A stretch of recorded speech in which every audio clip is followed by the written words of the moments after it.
爱恨纠缠意难让，曾经情深似浪潮，如今只剩冷清。Hay lấy tu en nó này. Chị tao mà chị bây giờ. Tu en á, xem thế. Ấy có nhỏ thì tôi lấy. Nhau tàu bán kia đâu. Bà kia nhớ nó tao bây giờ.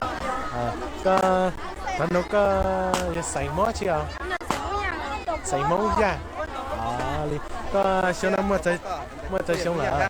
Mà có chiếc súng à? Chán đấy, trẻ luôn. 15 tuổi, này sẽ từ rồng cao này tao có chỉ xong này chỉnh lo xưa rồi rồng cao nữa, ta này nữa có chỉ xong xưa chỉ tao phân nhỉ nữa, em nó có ý lệnh tua xứ là chỉ mua luận đầu tu ha, tụi này kia bây giờ, này bữa tao sáng một chế à, chỉ tao bây giờ, này tao lệnh xưa hả, bây giờ bao nhiêu tao có phụ mua Facebook này, thọ có lúc Facebook theo tao chở phong gì là tao ấy về tao, có lúc Facebook này mua cho nó, Nguyễn Quỳnh, đi, chuẩn tao. Thế nhau mà điện nhau lắm để tôi cho sau bây giờ. Bây giờ tôi cho lên xong tỏ đây Giờ đến tới nó cho bên nhau dệt những đấy. Của nhau đó phải tao nó thôi, phải cái mấy ta không hẳn nó. Nó chạy qua làm bài. Đúng chưa? Mua cho cái ít sau đây. Nè, anh mời.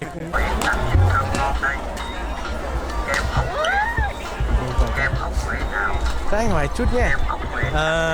Hai em là vợ chồng hay là người yêu? Em là người yêu rồi. Người yêu à? Nào nhìn hung câu này có siêu nó lý. Sáng tiền thế khu nhẹ gì nó. Đó chị à. Nè đồ nhau thì tôi lấy. Nhau đời cho nó. Nhau ở xung quanh. Xung quanh là tỏ nó cả. Xung quanh ở. Nhấp bến đây coi gì cả. Km 49 rồi.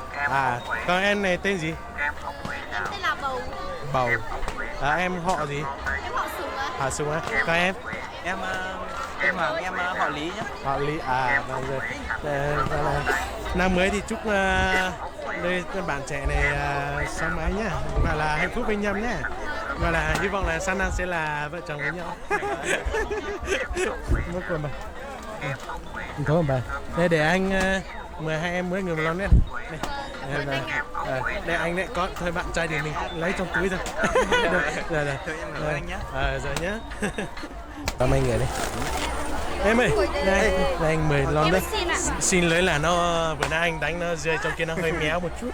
Không cả tí nữa thì vẫn gọi là vẫn uống được. Thôi nó có từ một lớp bê cho nó. Cô xinh, có xinh mông nát chưa? Xinh.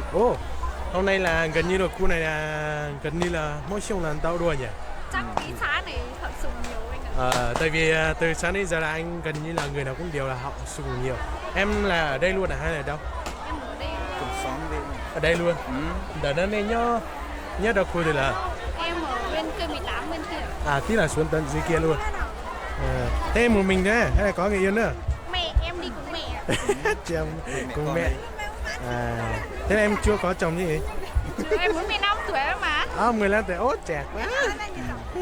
Thế Mấy năm không có đấy nhỉ? Năm nay năm thứ mấy rồi nhỉ? Gần đi làm suốt. Thế là qua Tết em ở nhà hay là em vẫn phải đi làm?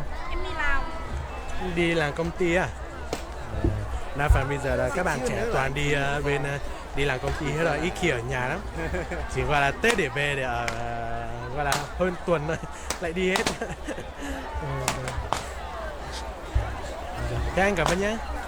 Em mình sẽ Em hãy hỏi chút nhé. Có con bê chả nào? Về vào rồng nào? Có rồng đâu? Tao là rồng câu luôn là từ tiết này rồi rồng câu lại thiếu mua rồng bây giờ. Có chỉ mua gì? Muốn cửa.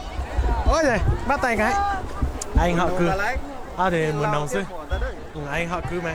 Lý coi giờ họ cư nó nhắn tại nó bây giờ. Nhớ được gì nhớ được. Rằng cái lúc nhà đâu nhỉ?